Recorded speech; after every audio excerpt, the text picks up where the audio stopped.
Llevamos semanas complicadas en la mayoría de las líneas de alta velocidad del país, y estos días se ha añadido una noticia preocupante y que deslizaría un estado mejorable de muchos kilómetros de vías que podrían obligar a reducir la velocidad de los trenes por ellas, cuyos detalles te cuento en este vídeo.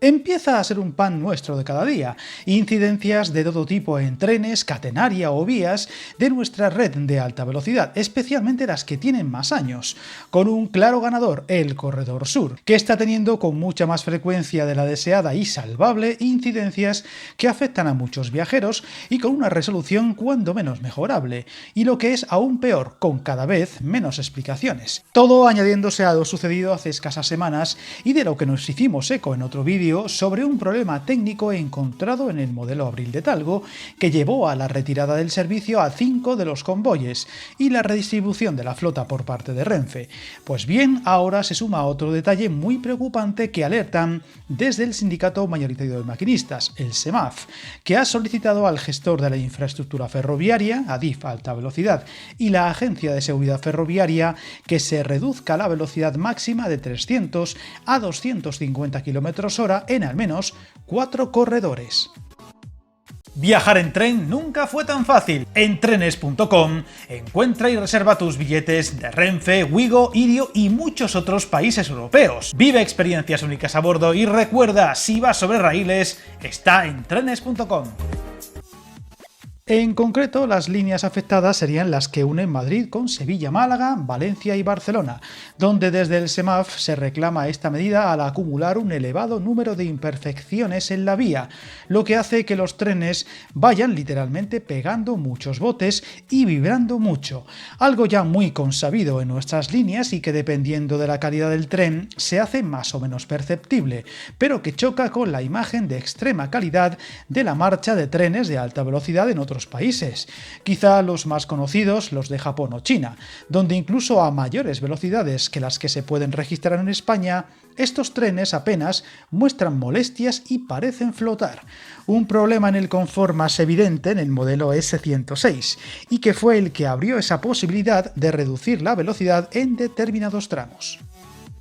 Según explican desde el sindicato, no es tanto un problema de los trenes, sino el mal estado de la infraestructura, que es lo que los está dañando, como el caso más conocido del desgaste de alguna pieza de los bogies de los Abril, pero este problema es extensible a todos los trenes, básicamente como si un coche, por bueno que sea, circula por una autovía llena de baches y badenes, lo cual con el tiempo acaba afectando a la mecánica del vehículo. Cuanto peor es el mismo, más se notan esos desgastes. De hecho, al parecer las fisuras se producen sobre todo por el desgaste de la pieza en el tramo entre Madrid y Calatayud, en el que los sistemas están sometidos a más vibraciones y sufren más de lo habitual. Un tramo que ya se destacó debía bajar la velocidad para los citados trenes Abril, por lo que estas afirmaciones desde el SEMAF no serían para nada exageradas o disparatadas.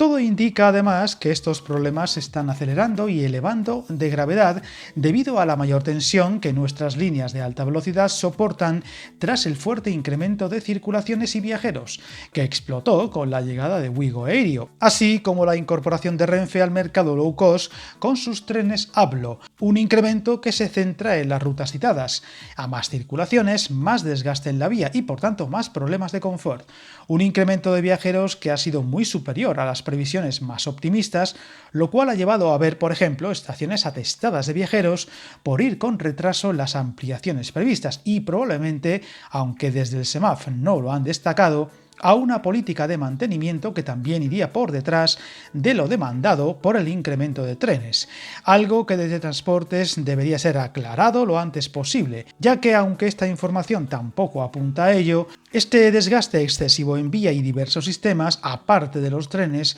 podría acabar repercutiendo en más incidencias con el tiempo, menos fiabilidad y, esperemos que no, mayor riesgo para la seguridad.